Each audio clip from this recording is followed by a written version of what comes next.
Hello दोस्तों, नमस्कार। अमृतुल classes में आप सभी का स्वागत है। हम लोग इस वीडियो में वर्ल्ड हिस्ट्री में जितने भी टॉपिक्स हैं उनमें से एक अमेरिकन क्रांति का अध्ययन करेंगे। क्योंकि बीपीएससी के लेवल पर जो टीचर्स एग्ज़ाम हो रहे हैं, टीचर भर्ती का एग्ज़ाम हो रहे हैं, उसमें वर्ल्ड हिस्ट्री में अपना अच्छा खासा रोल अदा कर रही है।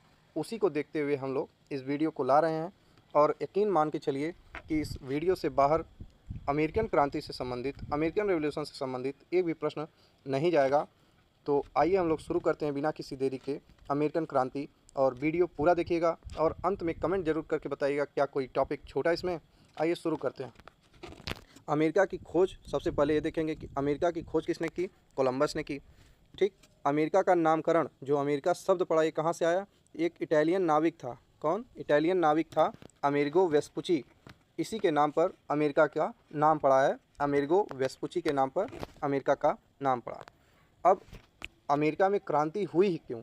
आखिर ऐसे क्या कारण थे कि अमेरिका में क्रांति हुई? क्योंकि अमेरिका ब्रिटिशर्स का उपनिवेश था। किसका?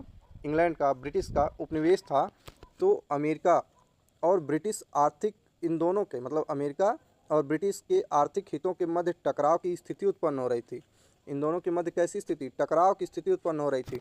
क्योंकि अमेरिका चाहता था कि सारी चीज़ें हमारे हिसाब से हों और ब्रिटिशर्स चाहते थे कि सारे जो आर्थिक लाभ हैं वो केवल हमें हों, हमारी वस्तुएं हैं महंगी दरों पर बिकें और उसका उत्पादन केवल हम ही लोग करें, अमेरिका न करे।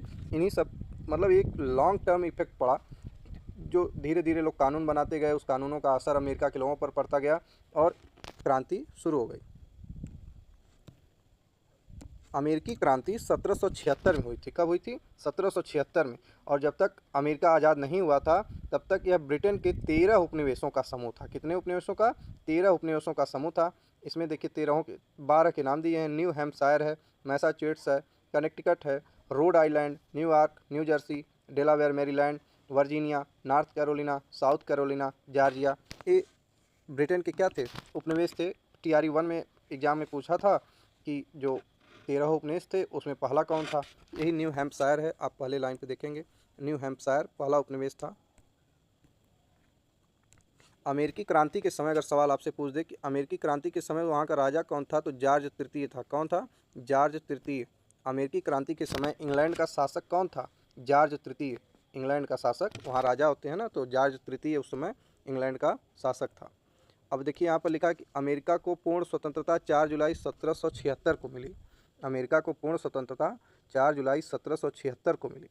मतलब ये सवाल डायरेक्ट एग्जाम में पूछा जा चुका है कि अमेरिका कब आज़ाद हुआ, किस तारीख को आज़ाद हुआ, या 4 जुलाई को कौन सा देश आज़ाद हुआ। इसे याद रखिएगा कि अमेरिका 4 जुलाई 1776 को आज़ाद हुआ था। वीडियो पूरा देखिएगा। अभी आपको ज़्यादा से ज़्यादा देखिए, इसमें ऐसे ऐसी चीज़ें देखने को मिलेंगी जो शायद आप लूसेंट में ना पाएँ। ठीक है, आइए आगे हम लोग बढ़ते हैं। अमेरिकी क्रांति के कारण व चरण, हम लोग एक ही हेडिंग में इस सब दोनों को देख लेंगे कि क्या आखिर कारण थे कि अमेरिका में क्रांति हुई और वे घटनाएं कब कब घटी कि हम लोग मतलब अमेरिका के लोग क्रांति तक पहुंच गए। तो सबसे पहले 1606 में ब्रिटेन की वर्जीनिया एक कंपनी है। जैसे भारत में ईस्ट इंडिया कंपनी 1600 के आसपास स्थापित की गई कि ईस्ट इंडिया कंपनी भारत में व्यापार करेगी, उसी समय वर्जीनिया कंपनी को अमेरिका में औपनिवेशिक विस्तार के लिए अधिकार पत्र दिया गया। जैसे भारत में ईस्ट इंडिया कंपनी को, वैसे ही अमेरिका के लिए वर्जीनिया कंपनी को 1606 में ब्रिटेन ने अधिकार पत्र जारी कर दिया। देखिए यहाँ पर लिखा है कि इंग्लैंड ने अनेक कानूनों के माध्यम से अमेरिकी उपनिवेशों के अधिकारों पर प्रतिबंध लगा दिया। इंग्लैंड समय समय पर अनेक कानून बनाया। किसी कानून के माध्यम से उसने कहा कि आप निर्यात, जो मतलब इंग्लैंड अपनी वस्तुएं निर्यात करता था अमेरिका में, अमेरिका उसका उत्पादन नहीं कर सकता है या हमारे ही द्वारा निर्धारित किए गए रेट पर उसको खरीदेगा। मतलब चारों तरफ से आर्थिक प्रतिबंध अमेरिका के ऊपर लगाए जा रहे थे और उसी का परिणाम क्या था? American revolution. अब एक युद्ध हुआ था, सप्तवर्षीय युद्ध, और सप्तवर्षीय युद्ध ही अमेरिकन जो रिवॉल्यूशन हुआ, अमेरिकी क्रांति की नींव वहीं से पड़ गई थी, सप्तवर्षीय युद्ध से। अब सप्तवर्षीय युद्ध है क्या? सबसे पहले इसकी डेट जान लीजिए, एग्जाम में सीधे सीधे पूछता है। सप्तवर्षीय 1756 से 63, 6 साल हुआ था। अरे सॉरी, 7 साल, 7 6 13, 56 से 63। और किसके किसके मध्य हुआ था? फ्रांस और इंग्लैंड के मध्य। किसके किसके मध्य? फ्रांस और इंग्लैंड के मध्य सप्तवर्षीय युद्ध हुआ था। इस युद्ध में इंग्लैंड विजयी तो हुआ, लेकिन उसका आर्थिक नुकसान बहुत ज़्यादा हो गया। मतलब इंग्लैंड विजयी हो गया था युद्ध में, लेकिन उसका आर्थिक नुकसान इतना हो गया था कि वह उसको सहन नहीं कर पा रहा था। अब देखिए, जब सप्तवर्षीय युद्ध हो रहा था तो अभी मैंने आपको बताया कि अमेरिकन रेवोल्यूशन के समय जो राजा था वो जॉर्ज कौन था, तृतीय था। और ब्रिटिश पीएम कौन थे सप्तवर्षीय युद्ध के समय, पीएम ग्रेनविले। कौन, पीएम ग्रेनविले। इनका नाम याद रखिएगा, क्योंकि इन्हीं की एक हरकत से जो अमेरिकन रेवोल्यूशन शुरू हुआ था, इन्हीं का मुख्य योगदान था। किसका, प्रधानमंत्री ग्रेनविले का। अब सप्तवर्षीय युद्धों की जो भरपाई, मतलब जो आर्थिक नुकसान इंग्लैंड को हुआ था, उसकी भरपाई के लिए ग्रेनविले ने क्या किया कि करों को बढ़ाने की एक नवीन योजना प्रस्तुत की। जॉर्ज तृतीय का दबाव था और पीएम ग्रेनविले शक्तिमान बने और करों को बढ़ाने की एक नवीन योजना प्रस्तुत कर दिए और एक 2-3 कानून लेके आए, जैसे शुगर एक्ट 1764 लेके आए। कौन सा, शुगर एक्ट 1764। फिर स्टाम्प एक्ट लाए 1765 और 2-3 कानून लाए, लेकिन उनका यहाँ पे वर्णन करना कोई ज़रूरी नहीं है। तो ग्रेनविले महाराज क्या किए कि शुगर एक्ट लाए, स्टाम्प एक्ट लाए और इनको लागू कर दिया। 1765 का जो स्टाम्प एक्ट है, इसके अनुसार सभी अदालती कागज़ों पर, अखबारों पर, जो आदि ऐसे कागज़ थे, स्टाम्प थे, इस पर 20 सीलिंग का स्टाम्प लगाना अनिवार्य कर दिया। कितने सीलिंग का अनिवार्य, 20 सीलिंग का स्टाम्प लगाना वहाँ पे अनिवार्य कर दिया। और इसका भारी विरोध हुआ कि मतलब ये गलत है कि अखबारों पर आप लगा रहे हैं, अदालती कागज़ों पर लगा रहे हैं, मतलब कि कोई कहीं पे अदालती कार्रवाई न करने पाए, अखबार न पढ़ निकालने पाए। इन सब चीज़ों पर जो कर लग गया उसका काफ़ी विरोध हुआ और ग्रेनविले इस बात को जल्दी से समझ गए तो उन्होंने एक घोषणा जारी की। कौन सी घोषणा, रॉकिंघम घोषणा। कौन सी, रॉकिंघम घोषणा। रॉकिंघम घोषणा।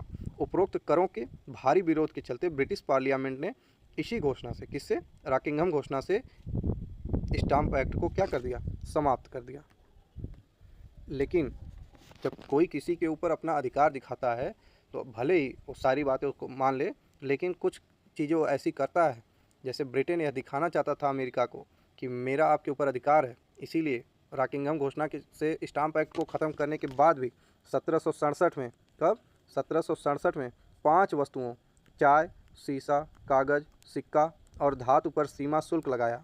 1767 में 5 वस्तुओं पर, चाय, शीशा, कागज़, सिक्का और धातु पर सीमा शुल्क लगाया। क्यों लगाया, ताकि ब्रिटेन अमेरिका को यह दिखा सके कि बेटा तुम्हारे ऊपर मेरा अधिकार है, अभी ज़्यादा उड़ो मत।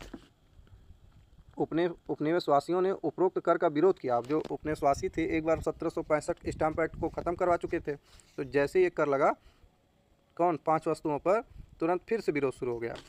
और विरोध का नेतृत्व कौन कर रहा था, इस नाम को याद रखिएगा, सैमुअल एडम्स। कौन नेतृत्व कर रहा था, सैमुअल एडम्स। और इसने यहीं पर नारा दिया था, प्रतिनिधित्व नहीं तो कर नहीं, प्रतिनिधित्व नहीं तो कर नहीं, no leadership no tax, no leadership no tax. और यह जो नारा है, प्रतिनिधित्व नहीं तो कर नहीं, कई बार एग्जाम में पूछा जा चुका है।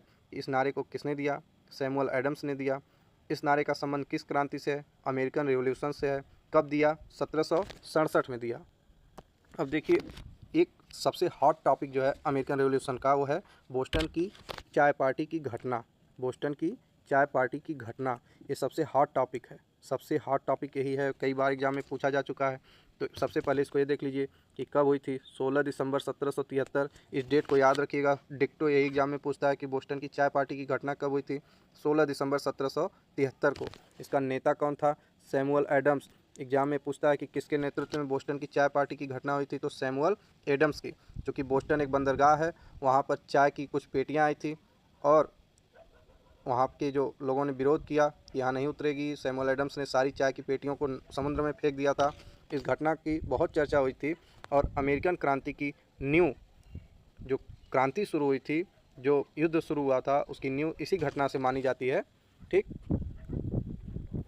अब देखिए, प्रथम कॉन्टिनेंटल कांग्रेस, मतलब कि प्रथम महाद्वीपीय सम्मेलन, ये कब हुआ था। एग्जाम में पूछता है कि प्रथम महाद्वीपीय सम्मेलन कब हुआ था। एक 13 जो उपनिवेश थे उनके प्रतिनिधियों का फिलाडेल्फिया में सम्मेलन हुआ था। कहाँ हुआ था, फिलाडेल्फिया में। इसका 13 उपनिवेशों का, 13 उपनिवेश जो थे उनके प्रतिनिधियों को बुलाया गया था कि आइए हम लोग आपस में मिलकर बात करेंगे। क्या करेंगे, बात करेंगे। लेकिन एक उपनिवेश जो था जॉर्जिया, ये नहीं गया। जॉर्जिया नहीं गया था, बाकी 12 शामिल हुए थे। और प्रथम कॉन्टिनेंटल कांग्रेस, प्रथम महाद्वीपीय सम्मेलन कब हुआ था, 5 सितंबर 1774 को, 5 सितंबर 1774 को। 73 में घटना घटती है बोस्टन टी पार्टी की। 74 में प्रथम कॉन्टिनेंटल कांग्रेस मतलब प्रथम महाद्वीपीय सम्मेलन हुआ था जिसमें जॉर्जिया शामिल नहीं हुआ था। और इसमें बातचीत में हुआ क्या, इसमें ब्रिटिश कानूनों का व्यापक विरोध किया गया कि हम लोग ब्रिटिश कानूनों का व्यापक विरोध करेंगे, इस बात का निर्णय लिया गया।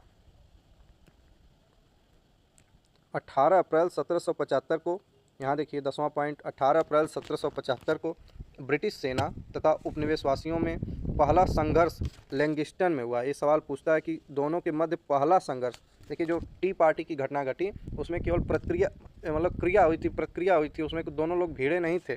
लेकिन पहली बार दोनों सेनाएं आपस में भिड़ी कब, 1775 में। जब 1774 में निर्णय लिया गया कि हम लोग व्यापक तरीके से विरोध करेंगे, तो पहला संघर्ष लैंगिस्टन में, कहाँ पे, लैंगिस्टन में हुआ 1775 में, और यहीं से स्वतंत्रता संघर्ष की शुरुआत हो गई।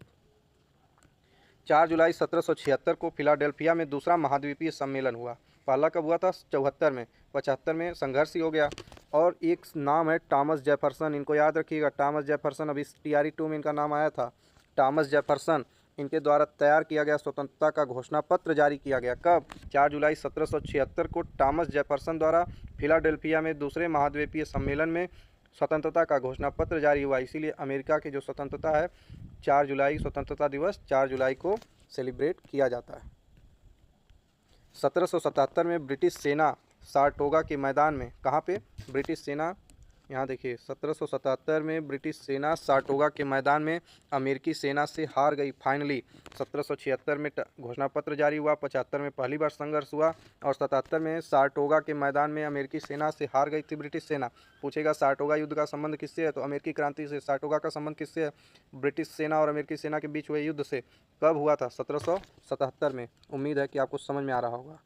जब 1781 में जब ब्रिटिश सेना पूरी तरह से, अब मान ली कि अब हम लोग नहीं जीत पाएंगे, 1777 में तो लोग हार ही गए थे सारटोगा के युद्ध में। 1781 में ब्रिटिश कमांडर कॉर्नवालिस, अब इसको कैसे याद रखेंगे कि अमेरिकन रेवोल्यूशन, अमेरिकी क्रांति हुई थी, उस समय ब्रिटिश कमांडर कौन था, तो कॉर्नवालिस, इनका नाम याद रखिएगा। ब्रिटिश कमांडर कौन था, कॉर्नवालिस। और इन्होंने आत्मसमर्पण कब किया, 1781 में। कहाँ पर किया, यॉर्कटाउन में किया। और फाइनली कब हारे थे, 77 में, 1777 में। कहाँ हारे थे, सारटोगा के युद्ध में। किससे हारे थे, अमेरिका से हारे थे। अंततः 1783 में पेरिस की संधि, पेरिस लिखा है लेकिन पेरिस पढ़िएगा। 1783 ईस्वी में पेरिस की संधि से युद्ध का अंत हुआ। तो पूछेगा कि अमेरिकन क्रांति से संबंधित पेरिस की संधि कब हुई थी, तो 1783 में हुई थी। 1783 में पेरिस की संधि हुई थी और 1781 में कॉर्नवालिस ने समर्पण किया था। पीछे जाइए, 1777 में सारटोगा के युद्ध में ब्रिटिश सेना हार गई थी। पीछे जाइए, 76 में अमेरिका का घोषणा पत्र जारी हुआ। 75 में पहला संघर्ष हुआ। 74 में पहला महाद्वीपीय सम्मेलन हुआ। 73 में बोस्टन टी पार्टी की घटना घटी थी। ठीक है, फिर आ जाइए 15वें पॉइंट पर। संयुक्त राज्य अमेरिका का नया संविधान कब लागू हुआ, ये भी सवाल पूछता है कि संयुक्त राज्य अमेरिका का नया संविधान कब लागू हुआ, तो 4 मार्च 1789, केवल 1789 याद रखिएगा। संयुक्त राज्य अमेरिका का नया संविधान 4 मार्च 1789 को लागू हुआ। प्रजातंत्र की स्थापना, सर्वप्रथम लिखित संविधान, सर्वप्रथम प्रजातंत्र की स्थापना, सर्वप्रथम लिखित संविधान, दोनों बातें कहाँ हुई थी, अमेरिका में हुई थी। सर्वप्रथम मूल अधिकार कहाँ दिए गए थे, अमेरिका में दिए गए थे। ठीक है, आगे बढ़िए। अमेरिकी स्वतंत्रता संग्राम का नायक जॉर्ज वाशिंगटन थे। कौन था, जॉर्ज वाशिंगटन।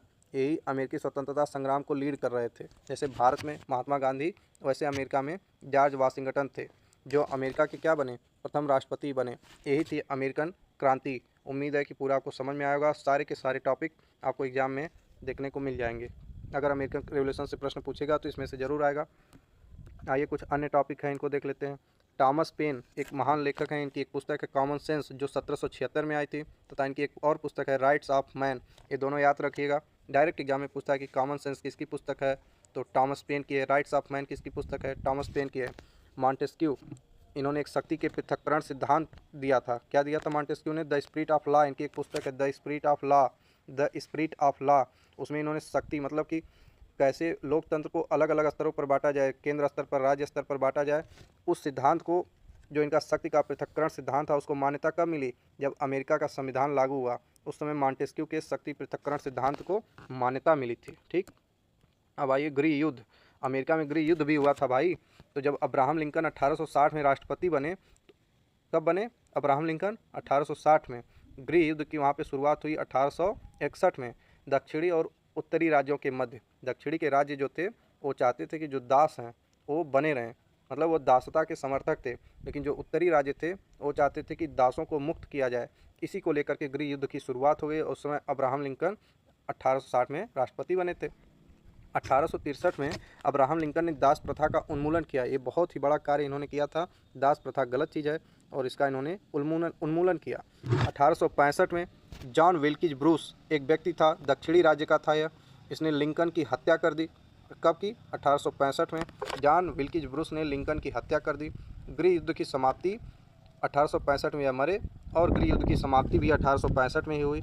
और एक आखिरी पॉइंट है, क्या है कि एक सोसाइटी है अमेरिकी philosophical society, American philosophical society. इसकी स्थापना किसने की थी?